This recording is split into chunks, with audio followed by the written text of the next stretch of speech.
The Mayo Experience. Mayo Experience. Mayo Experience. Mayo Experience.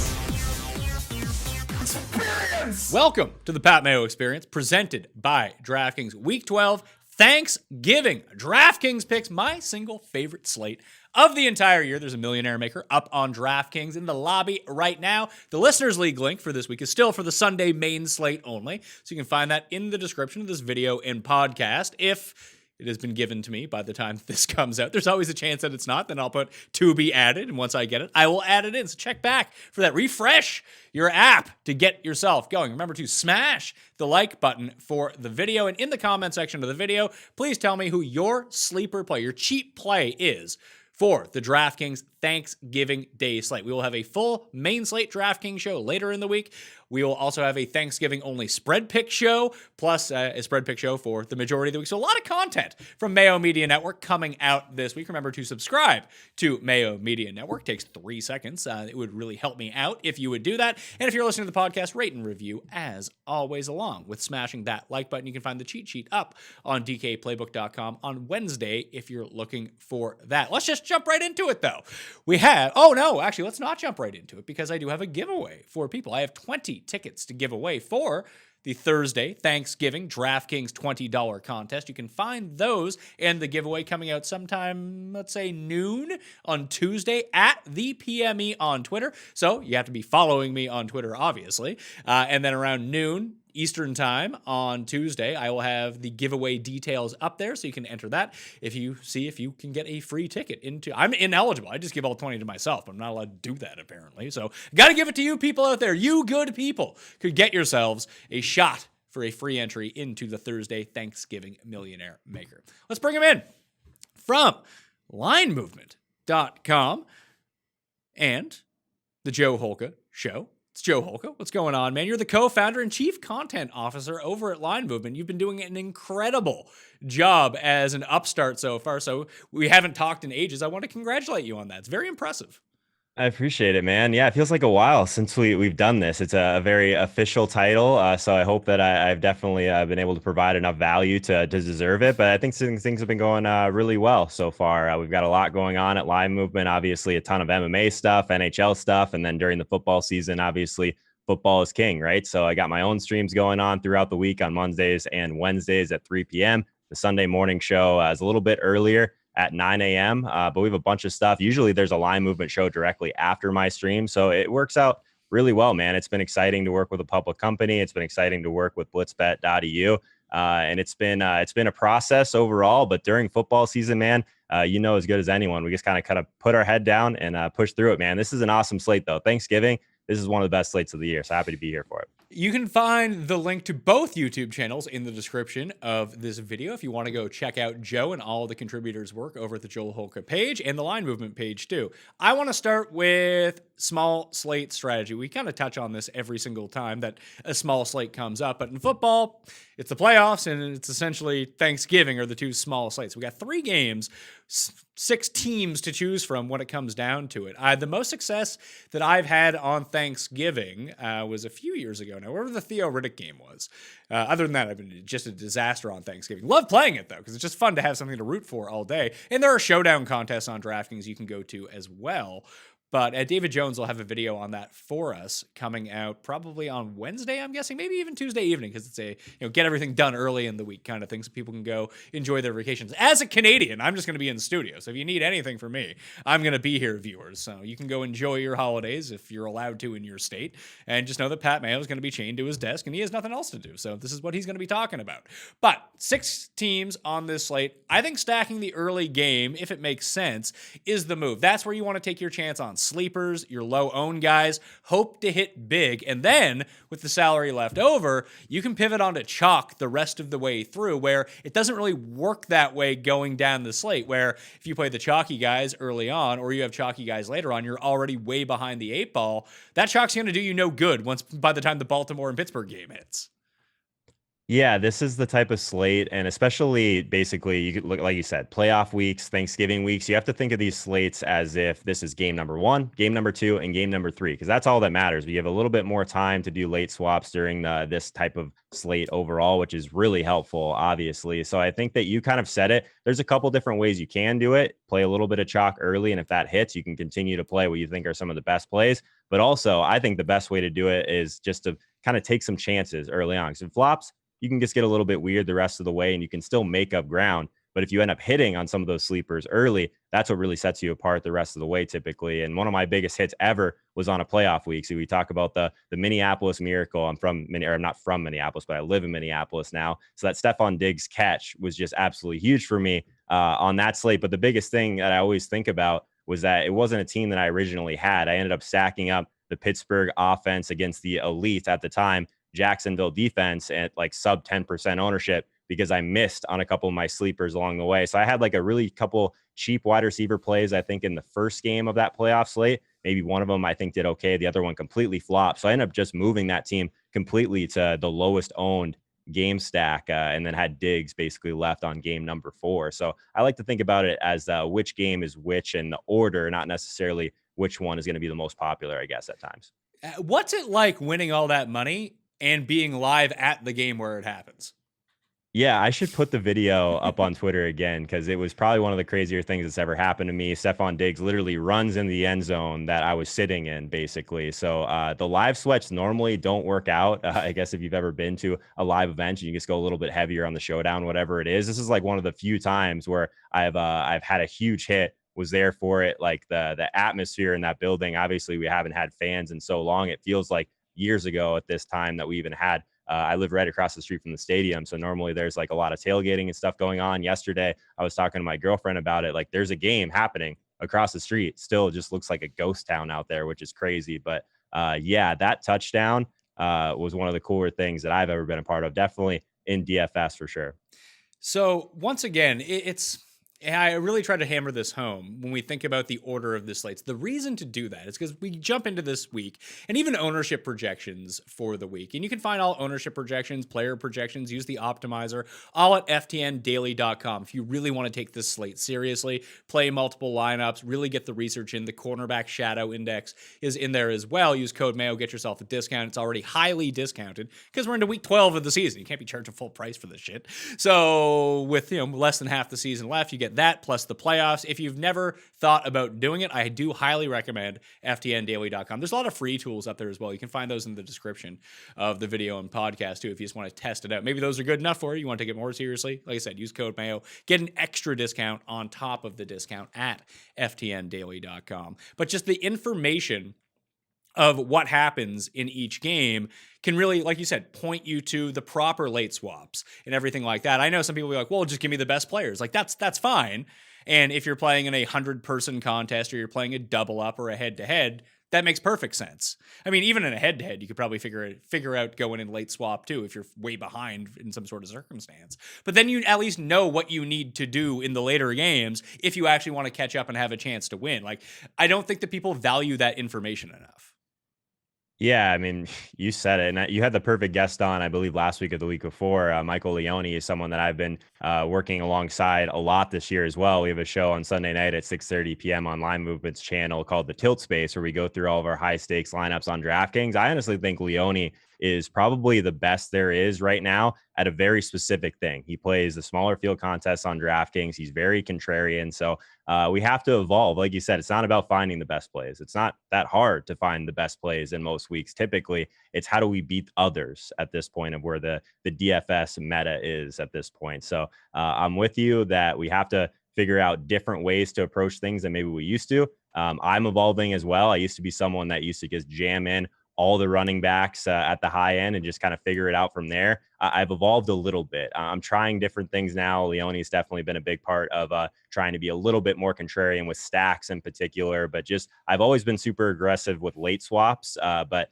getting a little bit further away from the optimal wasn't easy for me in the beginning for sure. Well, should we do this game by game or position by position? Because I think if we're trying to identify sleepers, maybe we should talk about the first game first and then see if there's anyone from that set where we can go through. Because if you look at the running back pricing overall, It's like Zeke and Swift and Connor and Gibson. Like, you know who the guys at the top are going to be. But from the Detroit and Houston game in particular, we're going to figure out the injury report in just a little bit, but it doesn't seem like we're going to have Kenny Stills or David Johnson's definitely going to be out, and Randall Cobb appears like he's going to be out. Does that mean someone like Kiki Cutie ends up on the list at $3,400, just knowing that he's going to be on the field from the Houston side of the ball? Probably don't want to play Duke Johnson. And then we think about like cheap receivers, like Cutie at 3,400 is a really good spot. And there's other guys from different games we can do. Marvin Hall, if we're missing, we need to see the Detroit injury report, but you'll have Galladay and Amendola who may or may not play. They both missed week 12. This is a short turnaround. So then you have Marvin Hall at $3,900. If DeAndre Swift doesn't play, you'll have both Adrian Peterson and Kerryon Johnson, who could potentially be like lower owned guys in this game. I have a feeling that Cutie will be the one that people will not want to go to. They might try to parse out who the tight ends to play on Houston are, but I think that was a very game plan specific thing against the Patriots last week to really get Jordan Akins and Darren Fells involved, that I think Cutie might be the one that you need to do at the bottom end here from this game.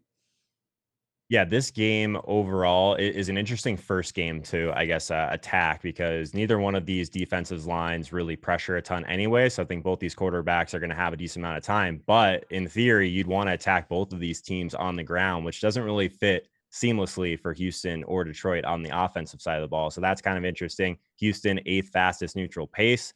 Detroit kind of middle of the pack in that regard. In terms of some of the cheaper guys, I agree with you that maybe the Akins kind of 6 target blow up last week was maybe a little bit more game independent there, but it's a spot where I don't mind going back to Duke Johnson, and Duke Johnson is not someone that I've really come been on, playing man. at all. Duke Johnson reeks. He's bad. He's not good, but he is getting volume, and this is probably one of the better spots he's been in. I guess over the last 2 games, only 13.5 touches. People are really upset, but he did touch the ball 20 times in week 9. He's 5,700. I don't know if there's going to be some elite running backs on this slate overall. I think I might change my tune a little bit if we get Swift in this game. Swift is someone that thankfully I was on early this year and caught the blow up spot overall, but the Texans are 32nd in DVOA against the run. The Lions are very bad against the run as well. No team has faced a higher opponent rush play rate than the Lions this year. So I am the furthest thing from a Duke Johnson person. I'm not really like a proponent of him in the passing game because I don't think Watson really checks it down enough. But I do think the price point might be right if he ends up touching the ball around 15 times. I think that the cheaper like wide receivers in this game, Marvin Hall at 3,900 is at least interesting. He's the one still 0.24 market share of air yards over the last 4 games is reasonable for a guy at 3,900 for sure. We'll see if we have a condensed target share just because of their injuries in general. The other side, I feel like Randall Cobb just buries me every single time I play. Every time I play a Watson stack, it ends up being these weird touchdowns that are scored. Like Brandon Cooks and Will Fuller, 6,400, 5,300. These guys are probably still way underpriced. I would expect Cooks to be really popular, 0.65 weighted opportunity. Only Terry McLaurin on this slate has a higher market share of air yards there. So I'm interested in the passing game. It doesn't really fit seamlessly together. I think the play here, Pat, might be just to play Watson naked, just because this is a spot, again, we saw last week him get on track a little bit, but we can see that these defenses that play a lot of man coverage, we talk about this a lot for running quarterbacks. No team in the league plays more man coverage than the Patriots. Watson scores on the ground, has a decent game on the ground. I think that if we're just going to look at this spot, who plays more man coverage than any team besides the Patriots? It's Detroit. So I think that Watson could have a nice spot on the ground here. I don't know if this is a spot where I really want to go for explosive plays from these wide receivers, because burning these wide receiver slots in the first game is something that is a little bit hard to do if it's going to be a chalkier player, in my opinion. But maybe Watson naked to start with just finding another piece on the other side of this. I think there's a chance that maybe there's not as many plays in this game overall as maybe you would think, because I think both teams should, in theory, be running the ball a little bit more. I would expect DeAndre Swift to be back here. That he was put late into concussion protocol. That's why he couldn't go on Sunday. It is a quick turnaround, but if he can clear it, it sounds like he's going to be good to go. So I think he's a must play if he is in. He's probably the best running back play on the slate. And he's not the most expensive, which makes it even nicer. And like you mentioned, the Texans are just brutal against the ground. He's going to get involved in the passing game. So just insert him at $6,500 into your lineup. I think that's easy enough. Let's say he sits. I would actually prefer Peterson over Kerryon Johnson in this game, despite Kerryon Johnson receiving 70% of the snap share last week against Carolina. That felt really game flow dependent, where they want to use him in the passing game. They don't like Adrian Peterson in the passing game. But if we look at the spread for this game, it's within 3 points. The Texans cannot stop anyone on the ground. That it does seem like a spot to turn back to Adrian Peterson, because he still outcarried Kerryon in the game. If they're going to have work on the ground and have it good to go, it's probably going to be him. I don't think that anyone will use, well, people will use him. Everyone's going to be used on this slate. We only have so many players, but I don't think there's going to be a high concentration of ownership on Adrian Peterson. And in a slate this small, if he does receive the goal line touches, if they actually appear in this game and they actually score a point, which would be nice, Detroit, come on here, that all of a sudden that he could be somewhat of a slate breaker and someone who could score 2 touchdowns, which is almost inconceivable for most of the players on this slate. Yeah, I think that's going to be an ownership thing. We are seeing some sharp action come in on Detroit so far early on in the week. But yeah, it's interesting because if they do want to attack this defense, that's where they should do it. The problem still, it always comes back to Matt Patricia, like just even back to their days with Belichick. They always want to be at least unpredictable with their running backs. I think what Patricia kind of missed the boat on, though, is the Patriots always had these very specific skill sets to where that made a little bit more sense. Kerryon Peterson last week, Kerryon touches the ball 6 times on the ground, has 5 targets. Peterson, 7 rush attempts, 1 target. I don't know. I'm more on the side of maybe we just fade both of these guys, but I get it. If you get AP at 4,700 and he ends up being sub 5%, sub 10%, and he scores a touchdown, might be all you need. It just feels like maybe a risk that I wouldn't want to take in the first game. I just don't know who else on this slate at running back I could use that's cheaper. Maybe you gamble on like Tony Pollard, but do I want to take a... Maybe you do gamble on Tony Pollard instead of someone like Adrian Peterson if Swift is out. But if Swift plays, you're playing Swift, right? Yeah. Oh, absolutely. I like I said, I'm a big fan of Swift. Like just in general, I think they finally figured out that if there's going to be any identity in that running game, it's going to come through Swift. It's not going to come through Kerryon or Adrian Peterson. I think I would have a harder time playing AP or Kerryon over like McKissick at 5,100. The price is so close that I think that he would be the guy on the cheaper side that might make some sense. Maybe you take a shot on one of the Baltimore running backs. But I agree with you. Running back is very thin on this slate overall. So maybe that does make sense to just try and grab a touchdown from one of these Detroit guys. So if we live in a world where Galladay and Amendola end up playing, do you think that is a situation you'd want to get involved with? Obviously, Galladay would become the best receiver on the Lions. He'd be one of the best receivers on the slate, to be perfectly honest with you. But then you have Amendola, who can kind of chuck in a decent PPR performance. I don't really know what to do with them. Marvin Jones just seems to be good whenever Galladay is in place. You could probably play him. The one I was looking for, though, almost like QT on the Texan side of the ball, if you wanted a low ownership, cheap gamble on that side, you could go to the other side of the coin where people will be infatuated with Marvin Hall and the air yards that he presents. But Jamal Agnew actually saw 6 targets in that game against Carolina. He can be used out of the backfield as well. And when you look at the overall snap share, he played 50% of the snaps at wide receiver. He gets involved on special teams as well. So maybe you can sneak a score in that way. I think that at the min $3,000, that if we're talking about guys that can open up the slate for you, both due to pricing and someone that no one's going to own that could end up scoring a touchdown, he feels like he could be one of those guys. Yeah, taking shots on these wide receivers that seem really thin, that, like you said, even if it doesn't work out, then it's really not that big a deal. You can just pivot to a different type of game stack that's lower owned along the way. But if you happen to back in to a touchdown from one of these guys at sub 5%, that's just very cheap. I think it makes a lot of sense. I think it makes sense to go after tight ends in these games for the same reason, just because the position as a whole is just not one that's very predictable. So if you end up grabbing that Akins game at 2,900 this week where he ends up scoring, I think that makes a ton of sense overall. Kenny Galladay is interesting from a game theory perspective because I think most people just don't want to go after these wide receivers that are coming off of an injury.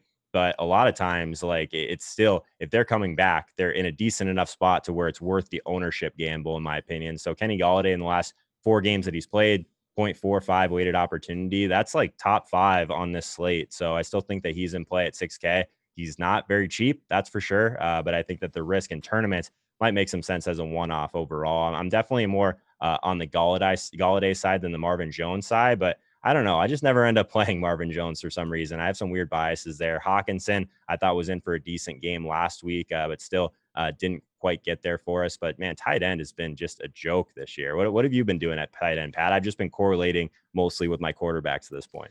I've just been playing Logan Thomas or Hawkinson every week. Yeah. And Hawkinson's week last week, although like not slate breaking, still wasn't bad. He scored 11 DraftKings points. It was way better than most. 7 targets. Yeah, you can't complain. You can't complain with that. For whatever reason, he only played like 66% of the snaps against Carolina, which in a pure passing situation, I just found to be really odd. What about the defenses in this game? I actually thought Houston's defense did a pretty good job in getting into the backfield and hassling Cam Newton. And Matt Stafford was just sacked 5 times by Carolina, who generates 0 pressure whatsoever. My concern would be that I don't think the pass volume might be there from this game, and I don't think there's like a big disadvantage D-line versus O-line on either side. But what's the price on Detroit overall? I'm looking at it right now, 2,200. Yeah, so if you're gonna literally that slate that I was talking about with the Stephon Diggs catch, I think I had like the $2,100 defense with like Tennessee. It was the first game.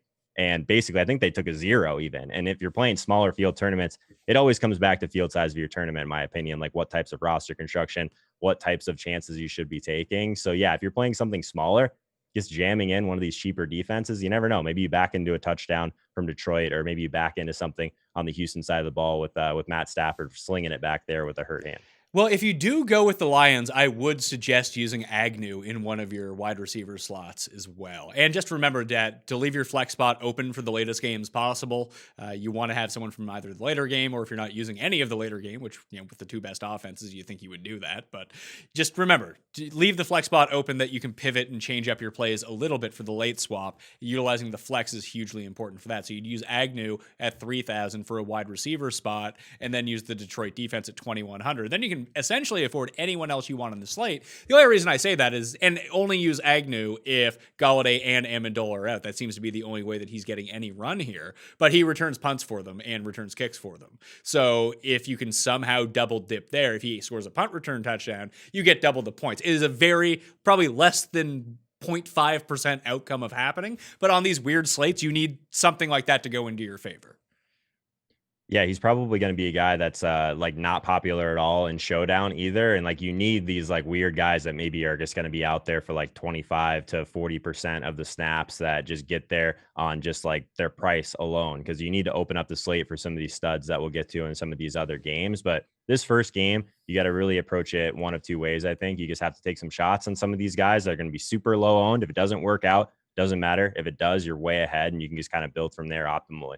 The crazy part about a slate like this, I think that leaving money on the table is probably a good idea. Not as much, Absolutely. Not like thousands of dollars, but at the same time, I just talked about a $2,100 defense and a $3,000 receiver. Cutie is only $3,400. And if Stills and Cobb sit, like I mentioned, that I think that he's going to be very much in play here. Or one of the cheap tight ends that you talk about. That it's not just pay down at every single position. I just think that paying down in the first game makes a whole lot of sense, because you can actually then late swap onto anyone you want at that point too, if things do work out into your favor. If you have to swap onto like the chalky running back, whether it's Zeke, whether it's Connor, whether it's playing Lamar at quarterback, you can do that. So who would you think that, even from the expensive end, are the must plays from this game? Like, is Deshaun the must play quarterback?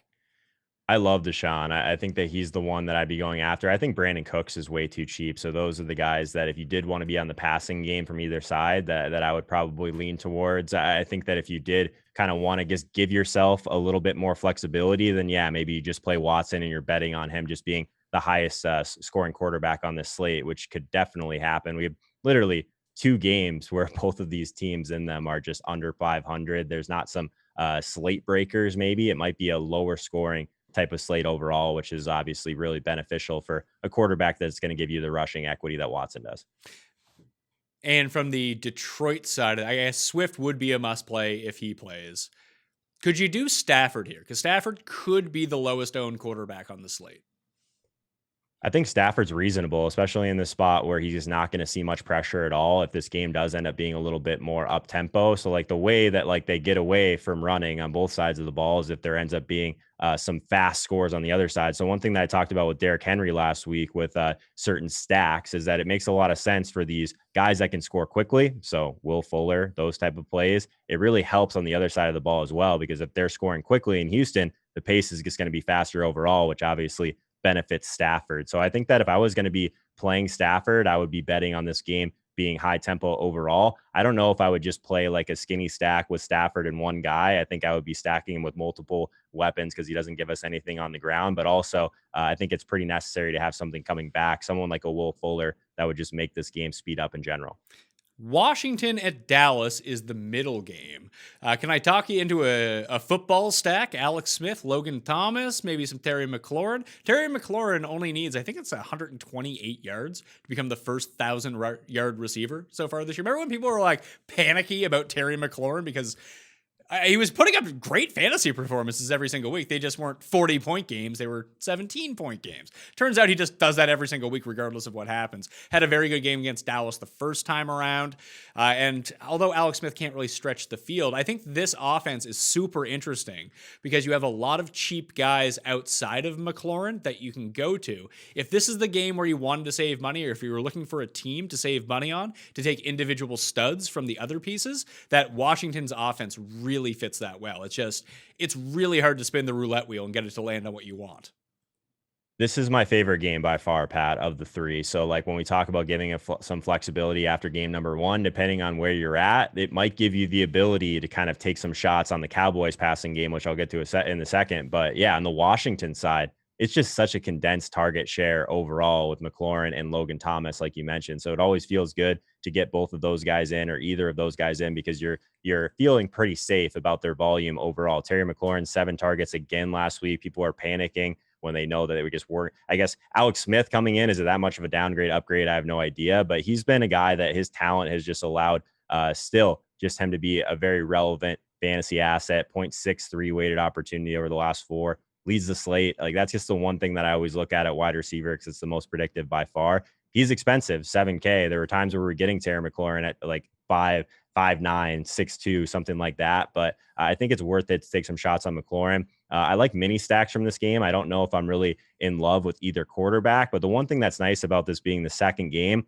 is the Cowboys passing game has been so spread out. No player over 20% target share in the Dalton games this year, to where if you do have some McLaurin teams or some Logan Thomas teams, you can bring it back and take a shot on a Michael Gallup, take a shot on a CeeDee Lamb. And if you back in to the touchdowns from the Cowboys passing game, somehow you're in a better spot moving forward on the slate. So I want to keep some spots open for this game for sure, just to make sure I can kind of cover some bases on the Cowboys passing game side of things. One of the things that I think is going to be the most popular play in this game is going to be the Washington defense against Dallas. Dallas's offensive line, probably bottom 5, bottom 6 in the league. Washington D-line, top 5 for sure. I think there's going to be some pace overall in this game. There's going to be some pass attempts. So love the Washington defense in this spot. Some sharp action coming in on Dallas so far, which is interesting. 74% of the money, obviously early in the week. So I think that this is one that I'm super excited about. Dallas plays the second fastest neutral pace this year. Zeke, like quietly 23,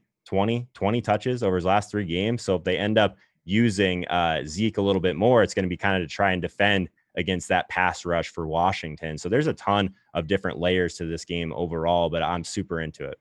So if you want to check out the offensive line and defensive line free tools, you can find those in the description. They're up at FTN Daily and FTNFantasy.com. Just looking at the slate in terms of adjusted sack rate for offensive lines. We have Pittsburgh, who gives up a ton of sacks. We have Houston, who gives up a ton of sacks. And then after that, Washington is actually slightly ahead of Dallas in giving up sacks so far this season.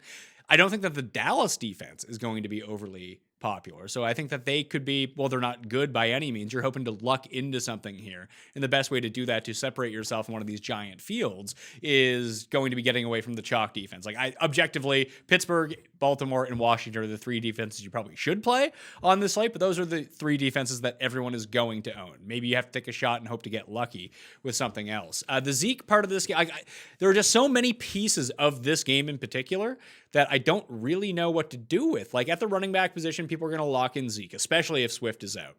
Is this a good matchup for Zeke? It doesn't seem like it.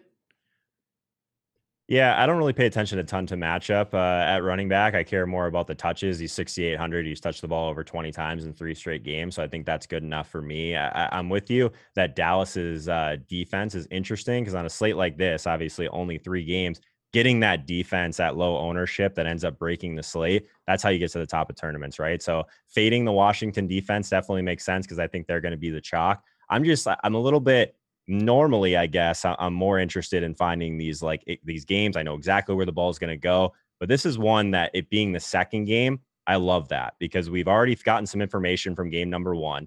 Game number 2, it allows us to take some shots of some of these pieces that we're not exactly sure, but still have a ton of upside overall. We know that the game environment should be very strong. So I think that the order of these games is super intriguing. We haven't even talked about Gibson yet. Gibson's one that's been touching the ball a ton as well. 17 touches in back-to-back games. He's 6K. So if we don't get Swift, like you said, I think Gibson's going to be super popular as well. Logan Thomas still too cheap. Like, it's just so condensed over there and it's spread out on the Dallas side. So it just makes for a really interesting stacking position because, if you're ahead or you're behind after game 1, you just play the lowest owned Cowboys guy. If you feel like you're behind, maybe you take a shot on one of the ones that's a little bit more higher owned if you feel like you had a good game 1. If you are looking for low-end plays, 2 contrarian strategies I think you could do here is play both Gibson and McKissick together because their points seem to be relatively unaffected. Like, you need Gibson to score touchdowns. You need J.D. McKissick to be the checkdown master and end up with like 9 catches. They can both get there at this salary independent of one another, and I doubt very many people are going to play them together. Or just based off Sunday's game, which I found very intriguing. I don't know if this is an injury type of thing or if it's an Alex Smith type of thing, but Cam Sims ran 84% of snap shares. That was only behind McLaurin's, who was 92. Like, McLaurin is the lock from this game, that if you're looking for the safe, chalk, expensive player, it's Terry McLaurin. Just play him. He's going to be good.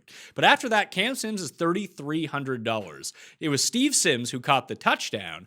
But at the same time, when you look at the actual target share of how that was separated, it was 2 for Cam Sims, caught both of his passes, and Steve Sims caught all 3 of his targets.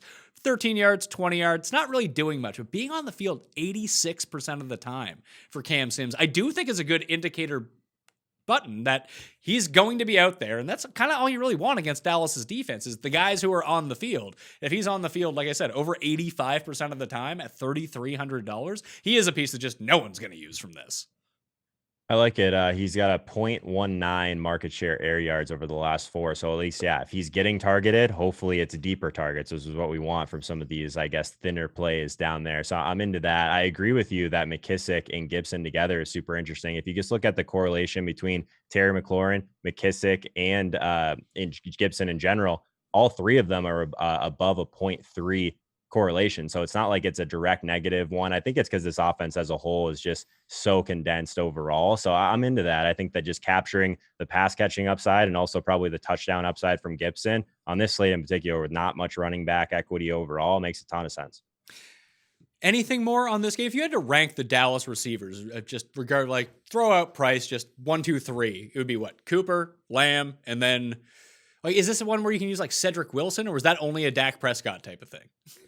I think that might have been a Dak Prescott thing. I think anytime we see a pass rush in this type of situation for Washington on the other side, I'm just going to skew towards the guys that I think are going to have the lower ADOT. So I like CD Lamb the best, followed by Amari Cooper, followed by Gallup. But I would imagine that ownership is probably going to be pretty similar. So maybe Gallup ends up being a play that you move to if you're behind and you just hope you luck into a deep shot. But I think that CD Lamb, that guy, I've been lucky to be on him a decent amount this year. He is just a straight baller. I guess these rookie wide receivers in general, but I think CD Lamb still underpriced in this spot relative to his opportunity.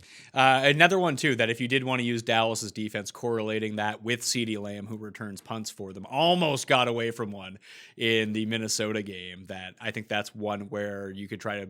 It's not like Lamb doesn't do anything outside of his punt returning. Kind of like with Agnew, where he's getting a bit more involvement, you can try to double dip that way. Lamb makes more sense, but you have to play with the shittier defense, which isn't great at the same time. What about Dalton Schultz here? It's probably the best matchup on the slate. I know you don't care about matchups, but if you want to attack the Washington defense, their corners are good, their front seven is good, but they are susceptible on the inside up the seams, and they're easy passes for Andy Dalton to complete. He looks for Dalton Schultz in the red zone. He's still running an incredible amount of snaps in this offense. And it doesn't feel like people will want. He's in this weird like wedge pricing where, well, I could just pay down for Logan Thomas. He's $300 cheaper. Or why wouldn't I just pay up for one of the good guys? He feels like an in-between player at this price point. He's too expensive where you don't feel like you're saving money with him, but he's actually not expensive in the slightest. He's only $3,800. I think you said it. He's the pivot off of Logan Thomas, I think, pretty clearly, because the targets were there last week. He's still not seeing the volume that Logan Thomas is, but 6 targets for Dalton Schultz, decent matchup, 19% target share. Normally, you want to target these tight ends with a high team total overall, but if there's like a spot in the defense where you might see a little bit more volume, I could be in on that. You can basically talk me into about 6 tight ends on this slate because there's 6 games. I don't think it really matters a ton. So if you think that Logan Thomas is going to be like 35% in your contest and you feel like you're behind, yeah, just play Dalton Schultz. No brainer. Yeah, once again, ftndaily.com. You'll be able to find the ownership projections on Wednesday and updated again on Thursday morning. Code Mayo to get yourself that discount along with all of the other tools like the projections. Maybe you just want to optimize of what's going on this week and make one pivot off of it. Maybe that's the best way to do it. I've had the most success this year, Joe, of doing that, where just optimizing a lineup and being like, all right, that's a chalky piece. That's a chalky piece. I'll just go to the logical pivot that's not a part of the stack. And all of a sudden I'm like printing cash. And then the next week I'm like, I'm smarter than the computer. I'll figure this out myself. Donate it all back. That's my move.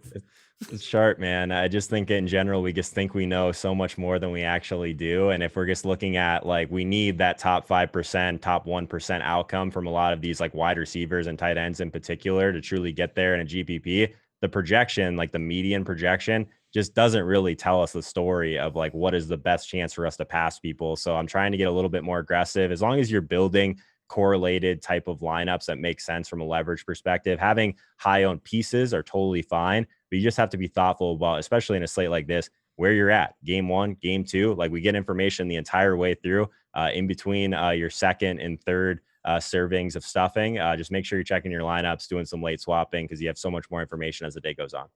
Final game, the late game, the hammer game on this slate is Baltimore at Pittsburgh. Last time around, 28-24, so an ample amount of points scored in that game. Ben threw for 2 TDs, Lamar threw for 2 TDs and 2 picks. Gus Edwards scored a touchdown on the ground. It was a really weird game. Lamar actually carried the ball 16 times in that game for 65 yards. You talked about playing naked Deshaun Watson in the opener. Obviously, naked Lamar is always an option when he can get away and rush a big one, but I find that it's weird that we got these 6 teams on this slate. Obviously, we knew we were getting Dallas. We knew we were getting Detroit.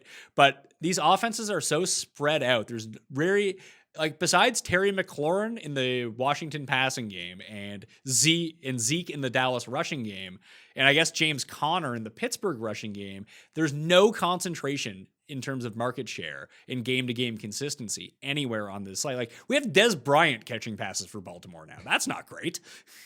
It's just another reason, Pat, to like avoid the chalk on slates like this, because there's good chalk and bad chalk, obviously, but there's still going to be volatility in these ownership projections too. So like, yeah, if we don't feel great, especially about, like we just talked about how spread out Dallas is and how there's just a mess of some of these backfields overall, that you're going to have to adapt as we go. This being the last game is super interesting. Pittsburgh at 90% of the money so far in terms of betting. So that's kind of interesting. The public seems to be completely out on Baltimore. I don't know, Pat. I'm literally at a spot now where I feel like I've just been going back to the well with Lamar Jackson, with Marquise Brown, and it just hasn't really benefited us like most of this year. It feels like at some point they turn it around, but they really haven't. I was starting to think that it was a spot where Lamar was starting to play better. He's got like a 70% completion rate 2 weeks in a row, and then he drops a 56% completion rate on us last week. Marquise Brown drops a goose egg on us on 3 targets. So it's a frustrating offense, man. How have you been approaching the Baltimore situation this year? I've definitely invested way too much. As I mentioned on my waiver wire show earlier on Monday, I actually don't own a single fantasy player on Baltimore this year, Nice. which has really served me well because I would just be making the wrong decisions every single week. I tend to go to Mark Andrews. Like earlier on in the DraftKings season, I was playing the triple Lamar, Hollywood Brown, and Mark Andrews, but I think I quit that around like week 4. I was like, this just doesn't work. Like this is not last year. Eventually, you need to move on from that. I am getting a breaking news report, Joe. Maybe you can look this up in real time as well, that apparently Baltimore might be experiencing a COVID outbreak here. Oh, God. So what would they do to this game? Would they just move it off the slate completely? I don't know. And it's not like there's so much money wrapped up in this game. Mm-hmm. Interesting. I don't know. I guess while you're looking at that, I'll rant a little bit more about this game because I think that it is kind of an interesting one. We talked about Marquise Brown. Well, but there's also Juju as well, who may or may not play if this game still now goes on a Thursday. He slipped on a penalty flag and hurt his toe, and now Mike Tomlin is not committing to him playing. And I don't know if that helps out. But actually, you know what? I'll throw Deontay Johnson into the mix as well as someone who's just going to eat as like one of the lock players on this slate. Whenever he finishes a game, the guy is awesome. Guy had 16 targets last week again. He's 6,200. He's a lot cheaper than Terry McLaurin. Again, his weighted opportunity 0.52. That's super elite on this slate. I've been playing a lot of Chase Claypool because I'm a sucker for these guys with like these packages around the goal line where he gets rush attempts as well. Juju's one that just feels the safest just because he's in the slot. He's going to get his. Like, I still feel like Deontay Johnson and Claypool, like those are the alphas in this offense overall. So maybe if Juju's out, it helps things a little bit, condenses this a little bit more. Eric Ebron was really involved last week, 7 targets. It's really interesting. I had a ton of Big Ben on some of the smaller slates last week. Too much Juju, unfortunately, to get there completely. But man, it's condensed, but also like Leone, who you had on last week, has been talking about and just beating the drum on this Pittsburgh passing game overall, just passing at a crazy rate, way above their expectation from the beginning of the year. Probably has a little bit of something to do with how James Conner's been playing, imagine. But I think it's super interesting that they continue to throw 10-0. They're not going to get stopped doing what's made them successful. So maybe if this game, I guess if it does end up happening, the Pittsburgh passing game, if people are just going to be avoiding it because of this Baltimore defense, that's a super interesting, I guess, late night, like mini hammer. I don't know if this is like the late night hammer. It doesn't feel that way, does it? I think that people will gravitate, especially if you say that 90% of the money so far has come in on the Steelers, that I think that people are more bullish on the Steelers than maybe you think. That especially if Juju sits, that it leaves a really interesting stack opportunity with Claypool, with Deontay, with Ben, or even sub in Eric Ebron into that. And if Juju sits, I have to imagine James Washington at $3,000 becomes a very popular play. Yeah, Washington, 3 targets last week. He's still seeing the deeper targets, though, and he's 3K. So I can imagine, maybe he ends up being a popular type of punt on this slate in particular. I have kind of a little bit of a hard time with some of the Baltimore stuff in this one. Obviously, the Pittsburgh defense, super elite, the D-line, number 1 in the league. Baltimore has a below-average offensive line, which is probably why Lamar was running so much last time anyway, because they just didn't have time for some of these routes to develop down the field. So one of the things that I think is somewhat interesting, though, if he does get a little bit more protection or just has more time that he can buy for himself, the Steelers have really struggled against the pass on like the back end of their secondary. So like there could be a decent amount of opportunities for the Ravens to connect on some of these deeper passes throughout the course of the game. So I'll say it, Marquise Brown, 4,700, 12.6 ADOT over the last 4 games, just dropped a goose egg. No one wants to play him. I'm probably going to be going back to that well, because I think if they get loose for a deep one, that could be the guy that breaks the slate. It makes too much sense. And then it feels like one of those things where we say that no one wants to play Hollywood Brown because no one does want to play Hollywood Brown. But then everyone's like, well, no one's playing Hollywood Brown. He can break this slate. Then everyone uses Hollywood Brown. He scores 0 points. I've been there with them. Trust me. I was trying to agonize last week over if I wanted to have the Lamar double stack with Andrews and with Marquise Brown. Unfortunately, I did end up on some Marquise Brown on my Lamar teams. Andrews was just a slam dunk play last week. He was leading the slate in targets per route run, weighted opportunity, basically everything at a position that's just pretty gross overall. So where do you think that Andrews ownership is going to come in on this slate? He is a little bit more expensive. Obviously, he is 5,200. I think that we've run through so many cheap options that you can pick your poison on, that if you're going to do the chalk in the later games, that Andrews appear, because no one in the backfield is really trustworthy. J.K. Dobbins, despite playing 64% of the snaps last week, is not trustworthy. So then you have someone like Mark Andrews, who, I mean, and we'll see if this game still goes, but let's just presume it does for the moment. We'll do an update later on in the week if this game doesn't end up happening. But I would expect him to be the highest owned tight end by a pretty substantial margin.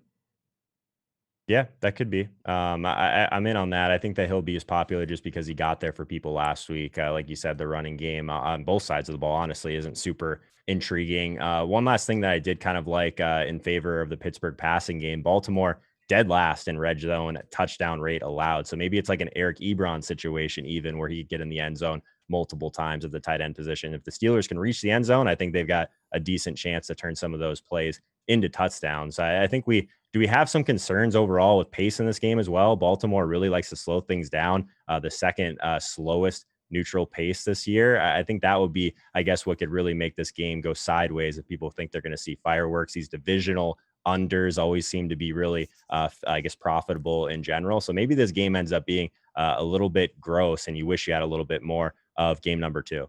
Well, I think that you have to think about the best way for this to unfold for the pace to get up. How does the pace get up? It's if Pittsburgh gets up early and then Baltimore has to play catch up. And then you can do Lamar with either Hollywood, Andrews, and Snead, I guess, would be the other guy that you could potentially mix in. And then you probably want to bring it back with James Conner. Yeah, I mean, let your lineup tell a story, as they say. So yeah, I'm on board with that. I think you got to think about what happens if that exact scenario, like if they get up big quickly. We talked about this with Houston and New England last week a lot, to where like if New England scores very quickly early on and they just need Houston to start slinging it on the other side to really speed things up a little bit. Pretty similar scenario in this one, I think, and I think that makes a ton of sense overall. And I know that James Conner hasn't been productive fantasy-wise in a while, but he actually looked really good last week. It's just they took him out of the game because they were up by so much. They didn't need him anymore. He got hurt in that Dallas game for a bit, banged up his knee, left for a bit, came back in. That game was just disaster overall for Pittsburgh, and he was bad in the Cincinnati game. But again, they got up by so much that they didn't need to rely on them. If you think that this game is going to be close, or he ends up with 20 touches on the ground like he did last time against Baltimore, if he can get back his goal line touches, he seeded another one to Benny Snell. That would be the biggest issue, but he was involved in the receiving game. He had 16 touches last week and he had 99 yards. It's pretty good, even though it was against Jacksonville. Last time out against Baltimore, 15 carries for 47, 1 catch on 3 targets. If he can up that a little bit and get the goal line work back. I'm just trying to talk myself into one of these running backs who I know is going to have high usage, but everyone will use Zeke over using Connor. Yeah, I think that's the point. Maybe he ends up being a pivot for some teams that are behind. I like the uncertainty at the goal line. Like, is he even playable? Like, if he ends up being like 25%, I don't know if he is. Like, Snell is just taking touchdowns, like you said. Also, like I said, Claypool just has these red zone packages. They try and hit the ball in his hands on the ground. So I just think that Connor's too expensive. He's 6,200. He's someone that, yeah, maybe he gets in the end zone finally, and at lower ownership, you're super happy. But if he's one of the guys that gains some steam as the week goes on, I'll probably be off him. So here's what happened with the COVID situation. The Baltimore Ravens released a statement that just says, late last night, we were informed that multiple members of the Baltimore Ravens organization tested positive for COVID-19, and those individuals immediately began to self-quarantine. We have started the process of contact tracing, and during this time, the Under Armour Performance Center will be closed, with all team activities conducted virtually. We will continue to work closely and follow the guidance from the NFL team doctors and medical staff. It's being reported off NFL Network right now, and again, this is, well, I'll date the show. It's 1:40 p.m. Eastern on Monday afternoon, so a lot of this could change, but as of right now, Thursday's night game between the Ravens and Steelers remains on the schedule, despite Baltimore announcing members have been tested positive and they're doing contact tracing. So do you think that a lack of practice time could directly impact the Ravens here, or is that something we've seen not really make that big of a deal? Yeah, maybe sometimes after a bad game, you just want to kind of get it back out there as quickly as possible. So maybe it hurts Lamar a little bit. Now he's just kind of thinking about it and all that good stuff. Big Ben, maybe he just doesn't care. Like, we've seen this guy that he can just relax for a bit, take a few weeks off, come back and be totally fine. So yeah, I think I'd worry more about the Baltimore side of it than anything. Like, if this game, like, I guess heaven forbid, is canceled or postponed, would they ever like move a game into the Thanksgiving slate? Is that like something that could even happen? Like you said, there's just so much money involved with these Thanksgiving weekends that I don't know. Two I, game slate, that's kind of a bummer. I don't think that you could move a game from Sunday on to Thursday, just because Yeah, if it's not done on Monday, if they don't cancel it on Monday and push it back, then I can't imagine. Like, it would just be so unfair to those two teams that you couldn't do sure. it. So I think they'll go out of their way to do as much as possible to make sure that this game goes on Thursday night. I'm with you. That would be probably very unfair for those teams. But you've seen like some of the movement get like, I guess overall, like if it's a 4 p.m. game, they're moved up to the night game, that sort of thing. Moving it forward a couple of days, probably something that the Players Association would not be too pumped about. I would even think like just beyond the economics involved with it and the potential injury and practice time, because most of the teams that are playing on Sunday aren't even practicing on Monday because they're not trying to practice for a Thursday game. Although Baltimore also can only virtually practice now, so it's not that big of a deal. I'm just thinking about like travel, like the traveling secretaries booking places in those cities where you would probably have to do that so far in advance because of COVID regulations, even in Pennsylvania. And I guess it wouldn't be in Pennsylvania at this point unless somehow the Seahawks game got moved up. But regardless of where the state is, you'd have to pick the proper place that had the proper accommodations, put people back into the facility to work during the game, get the TV travel over to a brand new stadium from a different place. I think logistically, it just doesn't make a whole lot of sense to be able to move up a game. That it's just not going to happen. They're going to force this game. Even if Lamar is one of the people that has to sit out, they're going to make this game go. Yeah, weird times, man. Who knows what's going to happen? Let's just hope we get our 3 games on Thanksgiving. It's like the one thing I look forward to. Like we talk about just the grind in general. It's like you get to Thanksgiving, you get this amazing slate, you get to enjoy 3 straight football games on one day, hang out, play some DFS, get some bets in, all that stuff, and then it's downhill from there the rest of the way. It would be a huge bummer if there's only 2 games. All right, let's talk about our 3 favorite plays on this slate, just objectively before we get out of here. Is there 3 guys that you think you could just lock into every lineup and build around them? Yeah, so I think that you said it. I think Swift would probably be one of those guys if he does end up playing. I think that that's an amazing spot against this Texans defense that is just so terrible against the run. We know that they've been giving him a ton more volume overall, and carry on and AP, they just really underperformed last week. So I think that if you wanted to go to Swift at 6,500, he would be pretty close to a lock at running back. Love Terry McLaurin, of course, at wide receiver, even though he's expensive, probably the most locked in type of wide receiver role outside of maybe Deontay Johnson. But I really like the idea of going back to this Houston passing game as kind of if it ends up being a little bit less popular in game number 1. Watson to Cooks. Cooks still 0.65 weighted opportunity. Only Terry McLaurin leading over the last 4 games. So I love Cooks at 5,300. I think he's way too cheap. So I'll go in on that one. And then, yeah, maybe Marquise Brown breaks the slate as kind of I guess a bonus for you guys. That's a scary one though. So for me, I think that McLaurin and Swift most definitely are 2 guys that you should use regardless of ownership. Unless you're really playing, you can find different ways to pivot, but those 2 guys are just sucking in so much. And I'm going to actually say Deontay Johnson, that just continue to play him over and over. Because if he ever scores touchdowns, all of a sudden he is actually the guy who breaks this slate. I'm not too worried about the Baltimore defense and shutting him down in particular. And I actually prefer if Juju plays over Juju sits, because that'll put even more at least if Juju plays, it casts a shadow of doubt onto the Steelers receiving game in terms of knowing where everything is going to go. So I think that actually helps Deontay Johnson's ownership, obviously, if Juju ends up playing, because people will spread it out and allocate their salary cap a little bit more. So those 3 guys, sleeper plays. Like I said, Agnew with the Detroit defense, CeeDee Lamb with the Dallas defense. I think both those make some sense as correlated plays. McKissick and Barber. Watch fucking Peyton Barber score like 5 touchdowns here. Good God. You can play Gibson with McKissick if you want to get away from some of that ownership. I just think that's a very unique way to build your lineup. But Cam Sims, Spiro Agnew, or whatever the hell his name is, Jamal Agnew, and Kiki Cutie are really the 3 guys that you can go to. And I would avoid James Washington if Juju sits, because he will end up being the popular sleeper. That's the way that I would be tackling this slate. I like it. I think that you kind of made a good point by the McKissick play. Just in general, be different with your rosters this week, but also make sure you leave the most expensive guy in the late game in your flex. You see it even at the higher stakes still, Pat. Like there's guys that literally just burn their flex. This is a slate where you can't get away with that because you need to be having the flexibility to play these wide receivers or play these different guys later on. That might be a position that just gives you leverage that you might not, I guess, necessarily want to play in the flex. At this point, you get to the second, third game, prices don't matter. It's completely out the window. It's all about what's happened and what the ownership is and how you can gain leverage the rest of the way. All right, that will do it on the Pat Mayo Experience.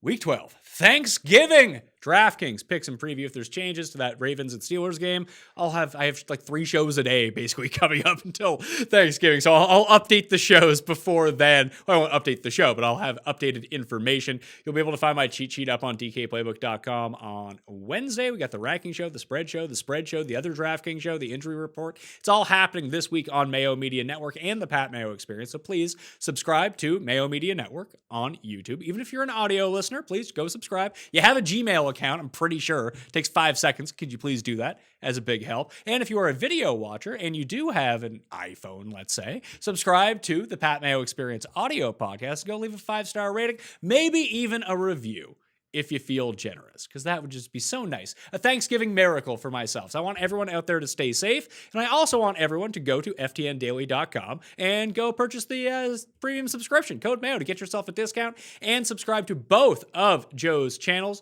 Joe Holka Show and Line Movement. Joe, can you tell everyone what you have on the table coming out here, besides stuffing and some cranberry sauce, and some turkey? Content-wise, what do you got this week? Yeah, there's a lot going on. Obviously, about half of my shows are on my own YouTube channel. That's on Mondays and Wednesdays at 3 p.m. Eastern time, and then also Sunday morning at 9 a.m. And then all the line movement stuff going on throughout the week. Most of the shows are right after mine, but we do have a Bets Against the Spread show on Tuesdays. We also have a show directly before Thursday Night Football with myself, Peter Overzet, and Matt LaMarca, where we go through the entire slate. Also, our Sunday morning shows, but the Tilt Space, that's one of the most fun shows I do. That's at 6:30 p.m. again. With Peter and also with Michael Leone. We go through all of our high stakes teams on DraftKings, but definitely check out all the stuff we have going on at Line Movement on the written side. But also, I think we have one of the best MMA teams there is out there. So check out the MMA content if you're into hockey. Nick Kiprios, we just did an interview last week with Mark Messier, with Mike Richter. Some awesome stuff going on. We have another one dropping this week on the hockey side of things. I know you have a bunch of Canadian viewers, Pat. So if you're into hockey, come check out the Line Movement YouTube channel. You won't regret it. Yeah, and if you are into hockey, do not check out Mayo Media Network, because no hockey up there. Fucking hate hockey. God. You're the only Canadian I know that doesn't like hockey, Pat. What's the deal? Hockey's the worst, man. I know you were a college player, but fuck, man, it's so boring. You don't you got your golf stuff going on, man. We can't just do golf and football, man. We got to have something weird in there too. I know you guys do a ton of MMA stuff, so I'm sure you guys will be in on that. Oh yeah, check out the Dogger Pass podcast as always. The number one. I looked it up. It is the number one MMA picks podcast there is. So everyone should go check out the MMA. That's on Mayo Media Network as well. But other than that, everyone have a very safe holidays. If you're getting together, you live in one of those places, congratulations. Don't get sick. And if not, now hopefully you can mainline some Mayo Media Network. We'll do some extra shows for you to get you through the holidays if you're by yourself or just, need to take a break from the family, something like that. All right. I'm Pat Mayo. Thank you all for watching. I'll see you next time. Pat Mayo Experience! Experience!